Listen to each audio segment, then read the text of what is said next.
en hy sal vrede wees. Wanneer Assur in ons land kom en hy ons paleise wil betree, sal ons teenoor hom 7 herders stel. Ja, 8 vorste uit die mense. Welkom by Geloofspad. Te midde van 'n tyd van groot onrus en onreg in Israel spreek Micha woorde van hoop en herstel.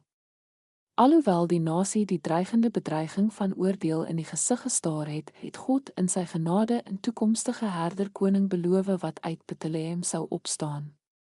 Hierdie profesie wys op Jesus wat as beide die ewige God en die beloofde Messias sou kom om sy volk met krag, liefde en sorg te lei. Micha hoofstuk 5 vers 4 verklaar: Hy sal staan en sy kudde oppas in die sterkte van die Here. Hierdie beeldspraak van die herder spreek nie net tot die leierskap van Christus nie, maar ook tot sy vermoë om vrede en veiligheid aan sy mense te bring.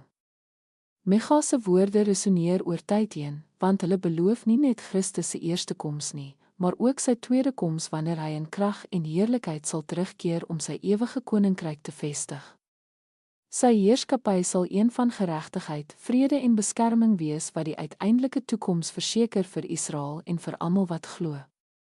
Jesus, die goeie herder, het sy lewe vir sy skape afgelê, ons met God versoen en die vergifnis van sondes en die ewige lewe aangebied. Selfs nou, terwyl ons op sy wederkoms wag, kan ons op die sorg van ons herder vertrou. Te midde van die lewe se stryd is sy beskerming, liefde en krag ons toevlug. Die hoop wat ons het, is nie net vir die toekoms nie, maar vir vandag, aangesien ons leef onder die sorg van die een wat met majesteit en genade regeer.